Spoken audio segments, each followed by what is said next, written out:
Here's a really good ab exercise for you, especially if you've had a rough day. Medicine ball slams. This is just a 10-pound medicine ball. So you want to get feet shoulder width apart. You want to get into a good rhythm and generate the ball into the ground with enough force so it gives a little bounce and you can catch it on the way back up. So arms overhead.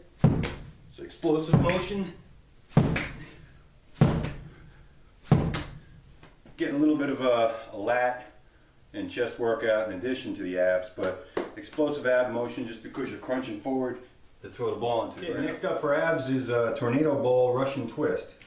The homemade tornado ball that I made here was just basically a cheap basketball hoop tied off one end, put my medicine ball in it, and a piece of rope just to make it a little bit more easy to grab, but allows you to do slams side to side with some torque action. So Russian twist is basically the more you lean back, the more you're working your abs, and then the rotational explosive motion you're getting with the tornado ball is definitely giving a challenge. And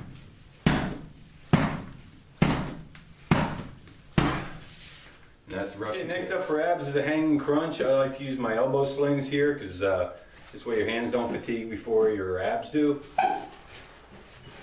Pull them up to your shoulders here. With the hanging crunch, you got beginner, coming straight up parallel to the ground with your thighs. Intermediates, knees to your elbows.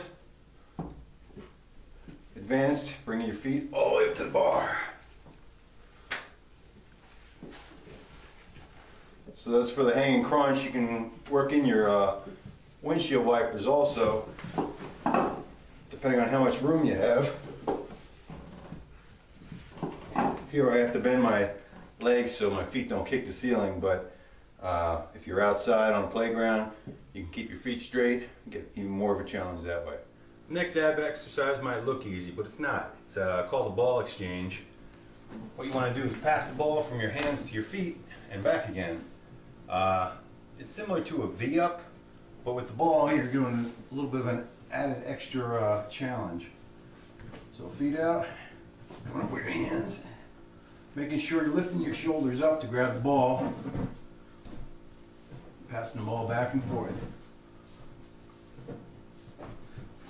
So again, it's a lot like the V-up, but it's definitely a challenging exercise that my clients typically do not like. Okay, next exercise we got is basically for the abs. It's working on your rotational torque.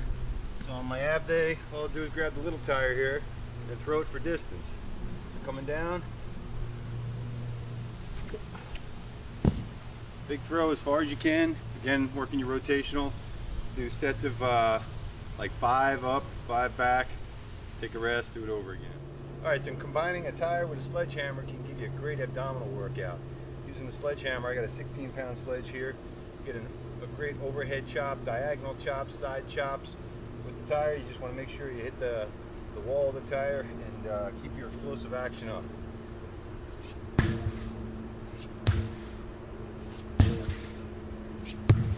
Diagonal chops,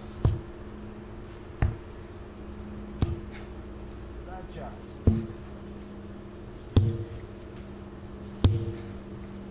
So, excellent explosive action. That's what our forefathers used, and you didn't see a lot of fat forefathers back then.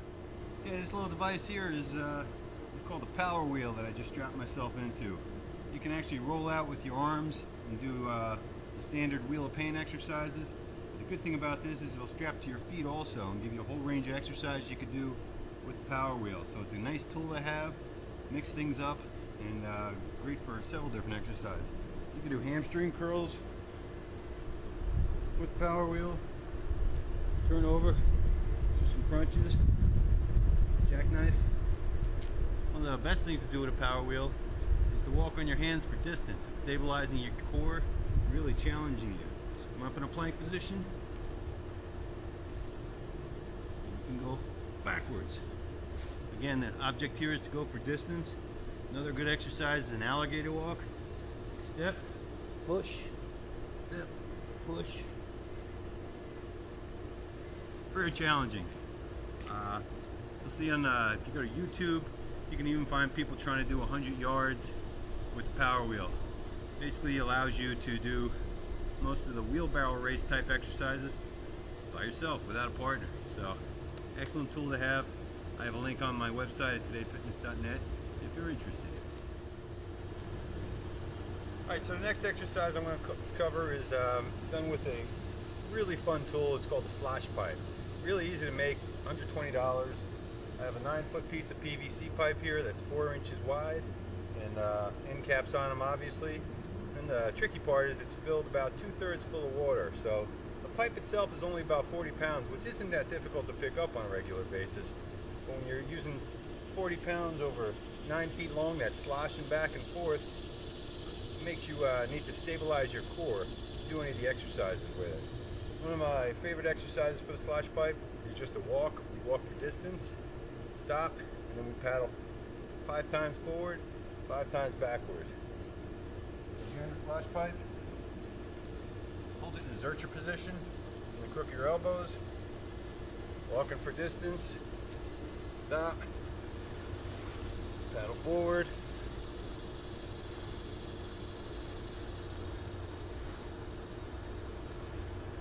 and backwards.